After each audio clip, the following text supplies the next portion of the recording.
Zango di tunga Zambia ngulamu amwe champanda ya panda ni makanda wonso obukole wa malmi pa di mutu enze na banki bangi to shanu ka kesa boko mais santé yetu mo ko dugile ko kuntamu tout ça qui dit le vidéo tout ça qui dit la faut di tungu di mutu eche.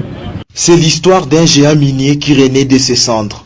La société minière des Bakwanga-Miba, en euthanasie depuis près d'une décennie, a refusé de rendre son dernier soupir grâce à la volonté du président de la République, Félix-Antoine Tshisekedi Tshilombo, et au dynamisme de l'actuelle équipe dirigeante. Après plusieurs années marquées par une baisse sensible des productions, situation qui a eu d'énormes conséquences sur les conditions socio-professionnelles des agents, la minière des Bakwanga tente de tourner cette page sombre de son histoire grâce à l'implication personnelle du chef de l'État et à un plaidoyer pointu et permanent du député national, Eric Ngalula Ilunga. À Mbujimaï, les agents et travailleurs de la minière des Bakwanga reçoivent depuis le jeudi 5 novembre 2020 leur salaire pour le 3e mois d'affilée.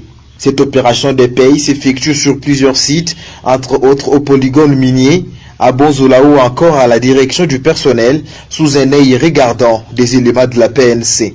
L'enveloppe salariale est prélevée sur les 5 millions de dollars américains, une partie de la créance de l'État congolais à l'AMIBA destinée à la relance des activités minières, comme les confirme André Bouloba Moulumba, chef des divisions de la maintenance, informatique et télécommunications. La paye,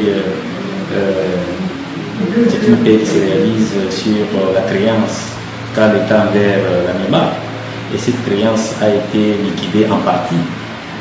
Donc les efforts qui doivent assurer la quantité de la paye maintenant est double. Ces efforts sont doubles, c'est-à-dire d'une part l'auto-relance, n'est-ce pas, avec la compte que nous avons eue.